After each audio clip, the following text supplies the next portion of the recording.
You know this image, you know the joke. But here is what the history books quietly forgot. Napoleon Bonaparte, the general who conquered Europe, was actually 5 feet 7 inches tall. That is above average for a Frenchman in the year 1800. So how did he become the poster child for short man syndrome?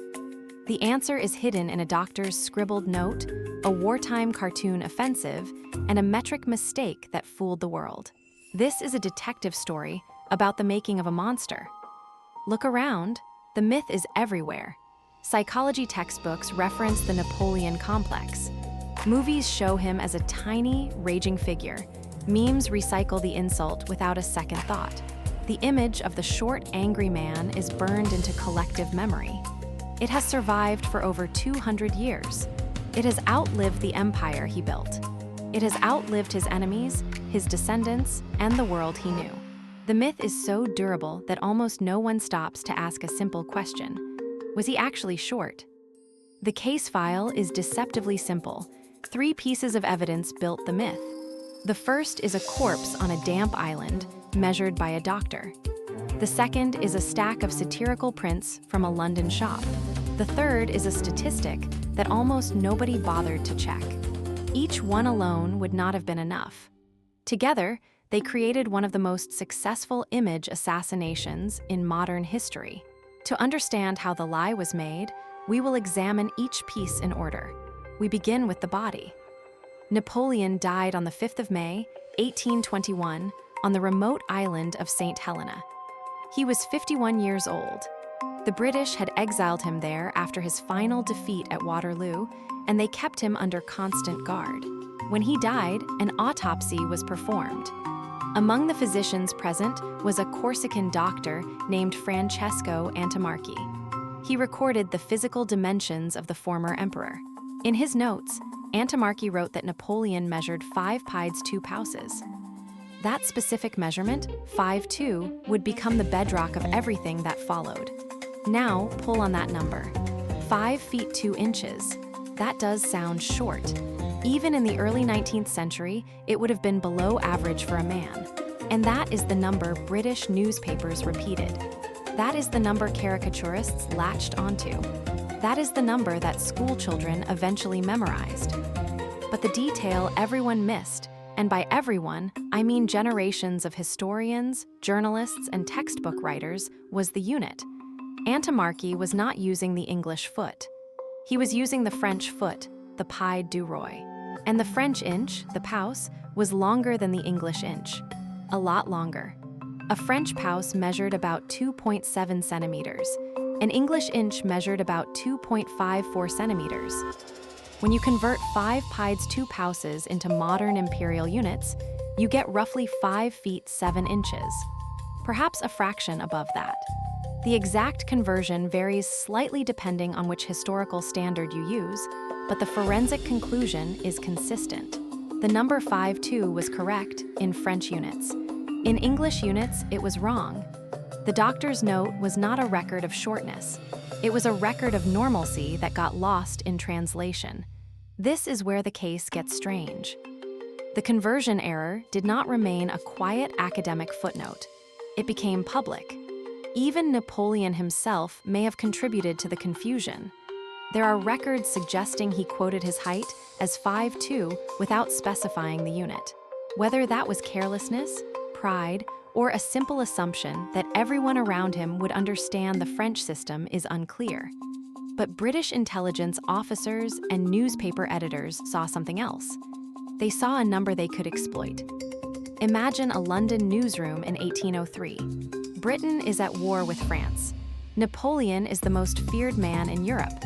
He has already crushed several coalitions. His armies have marched across Italy, Austria, and Prussia. To the British public, he is a genuine existential threat. Then, a detail arrives.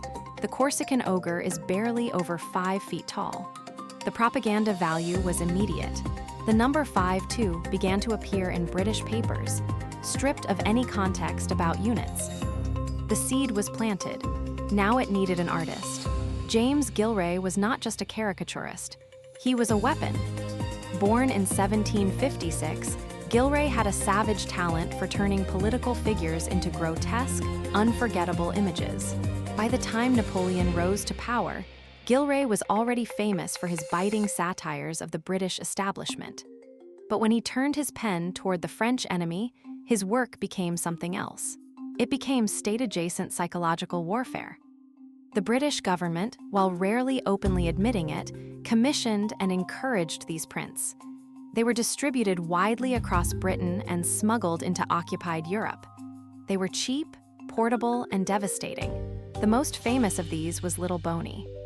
Gillray's version of Napoleon was a tiny, furious homunculus, drowning in an oversized hat, stomping his feet in impotent rage. In one print, Little Boney is shown preparing to invade England, perched on a ladder that reaches absurdly high while a much taller Britannia ignores him. In another, he throws a tantrum while his massive plumed hat slips over his eyes. The contrast was always the same.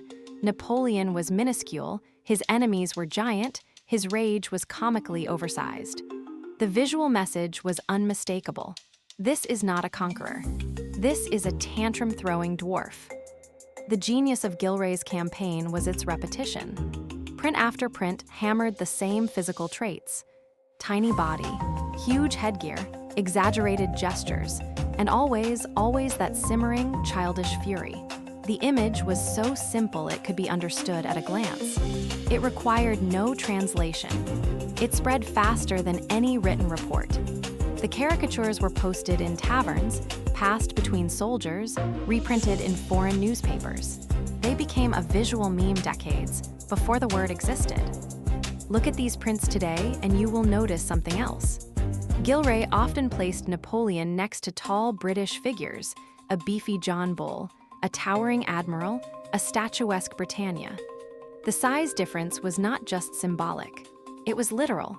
Napoleon looked tiny because he was drawn next to figures who were drawn as giants. The frame itself created the lie. Even if you knew his real height, the image overwrote that knowledge in your brain. Gillray understood a principle that modern psychology would later confirm. The human mind remembers exaggerated visual images more vividly than accurate ones. Realistic portraits fade from memory. Cartoons stick. That was the second pillar of the myth. The measurement mistake supplied the number. Gillray supplied the picture. Together, they were enough to convince millions of people that Napoleon Bonaparte was a diminutive monster. But the myth had one more structural weakness, a weakness that would have collapsed the entire thing if anyone had cared to look. The actual height of men in the year 1800. This is the third pillar, or rather the pillar that was never built. The statistical context that was ignored. What was the average male height in Napoleon's era? Recent anthropometric studies have reconstructed historical heights from military records, skeletal remains, and economic data. The numbers are striking. Around 1800, the average French male stood about 5 feet 5 inches tall. In Britain, the average was roughly the same. Soldiers were often slightly taller due to selection, but not dramatically so. The typical British redcoat might have been 5'6". The typical French grenadier, 5'5½". This was a time before modern nutrition. Heights varied by region and class, but 5'5" was a solid baseline. Now return to Napoleon. His best estimate height was 5 feet 7 inches. That places him 2 full inches above the average Frenchman of his time. He was taller than most of the men he commanded.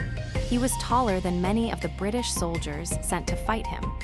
The myth did not just ignore the unit conversion. It ignored the entire context of human stature in the pre-industrial world. Napoleon was not short by the standards of his era. He was, if anything, slightly tall. But there is one more twist. The Imperial Guard. Napoleon's personal bodyguard was famous for being composed of unusually tall men. They were handpicked for their physical presence. Most of them stood over 6 feet tall. When Napoleon stood among his guards, he looked short by comparison. British observers saw this. British propagandists seized on it. The image of Napoleon standing shoulder height among his own men was translated into the caricatures. and from there into the public imagination. The relative height difference became an absolute height claim. He looks small, therefore he is small. The logic was sloppy, but it was visually persuasive. And in a propaganda war, visual persuasion is all that matters. So the three pillars stand before us. A measurement in the wrong unit, a cartoon offensive of relentless repetition, a total neglect of statistical context. Each alone is a piece of bad history. Together they form a myth so robust that 2 centuries of scholarship could not fully dismantle it. The question now is why? Why did this specific lie survive so long? The answer lies in the machinery of memory. The human brain is a poor archive. It does not file facts carefully. It favors vivid images over dry numbers. It remembers caricatures better than portraits. It gravitates toward stories that feel true, even when they are not. The image of the tiny angry man is sticky. It is simple. It is emotionally satisfying. It explains the complex horror of a European conqueror in a single, digestible package. The truth, that Napoleon was a normal-sized man whose ambition was all out of proportion. That truth is more complicated. It takes longer to explain. It does not fit on a postcard. Then there is the darker purpose.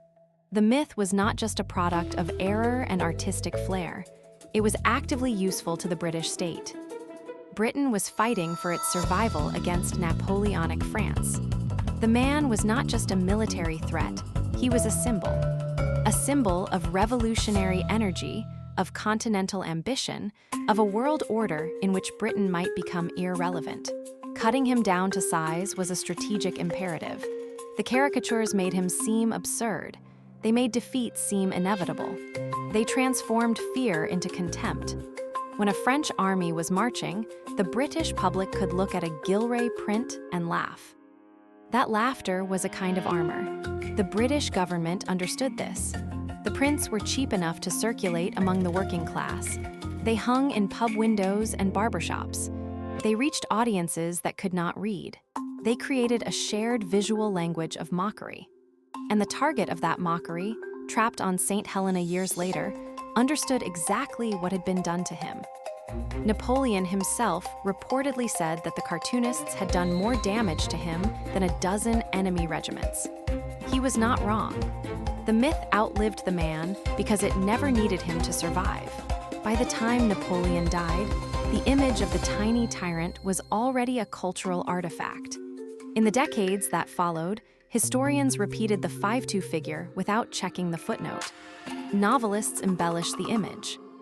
Psychologists in the early 20th century coined the term Napoleon complex, cementing the idea in professional jargon.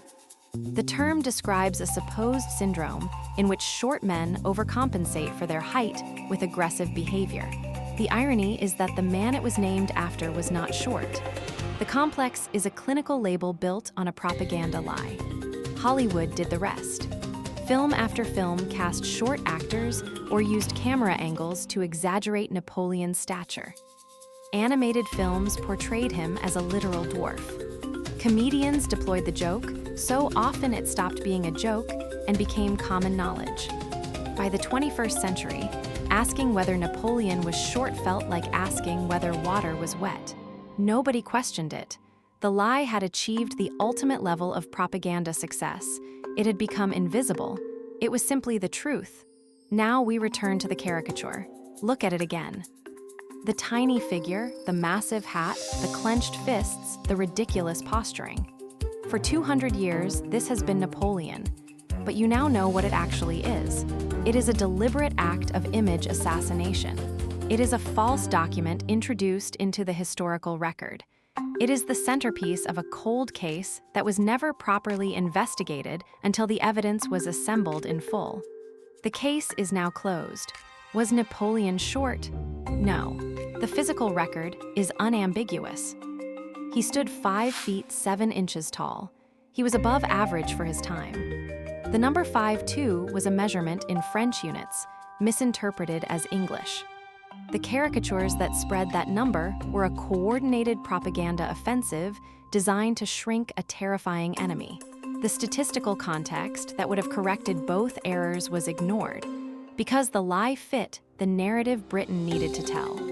And the lie stuck because human memory prefers vivid falsehoods over complicated truths. The verdict is not just about height, it is about how history is made. What we remember is often what someone else wanted us to remember. The short, angry man is not a historical figure. He is a propaganda construct, a masterpiece of psychological warfare. Look at that caricature one final time, the image that launched 1,000 misremembered facts. It is not a joke that got out of hand. It is a weapon designed and deployed with precision. It is still winning. Propaganda won.